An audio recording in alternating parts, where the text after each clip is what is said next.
की आयांचा कोणीतरी लवगुरू होता आणि तो सगळ्या टिप्स त्या आयांना देत होता.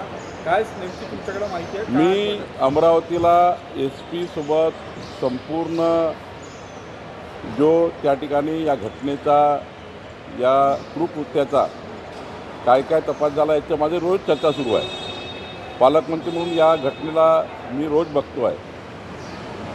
यामध्ये अजून काही जे आम्हाला कडक कारवाई करायची आहे, अजून त्या ठिकाणी फॉरेन्सिक त्या ठिकाणी रिपोर्ट्स यायचे आहे. 7 मोबाईल जप्त झालेले आहे. अनेक गुन्हेगार हाती लागलेले आहेत. त्यामुळं याची जे व्याप्ती लक्षात घेता ॲडव्हान्स प्रणाली वापरून किंवा देशामध्ये वेगवेगळ्या पद्धतीच्या ज्या या ठिकाणी खोजबीन करणाऱ्या डिजिटल माध्यमाच्या माध्यमातून जे काही या ठिकाणी फॉरेन्सिक लॅबॉरेटरी वगैरे आहे याचा लवकरात लवकर रिपोर्ट मिळाला पाहिजे. पोलीस यंत्रणा जी आमची काम करते आहेत, अजून त्यांना काही त्या ठिकाणी चौकशीमध्ये काही अजून त्या ठिकाणी गोष्टी लागतील का, किंवा सरकार म्हणून काही त्या ठिकाणी मदत लागतं का. शेवटी SP आणि आमची SIT खूप ताकदीने चौकशी करत आहेत. माननीय मुख्यमंत्री देवेंद्र फडणवीसजी रोज मॉनिटर करत आहेत. मी सुद्धा रोज चर्चा करतो आहे. आमचं संपूर्ण प्रशासन या घटनेवर लक्ष ठेवून आहे.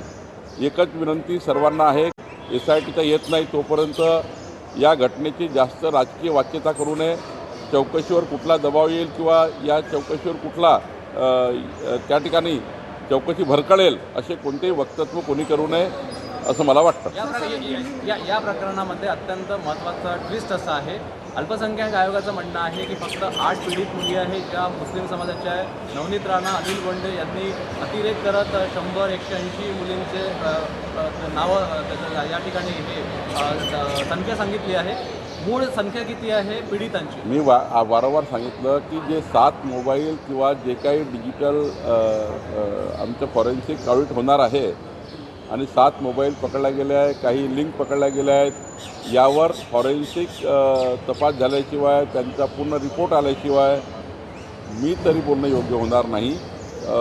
शासन म्हणून काम करताना कुणी काय म्हटलं यापेक्षा पोलिसांच्या तपासात काय हे महत्त्वाचं आहे. TCS प्रकरण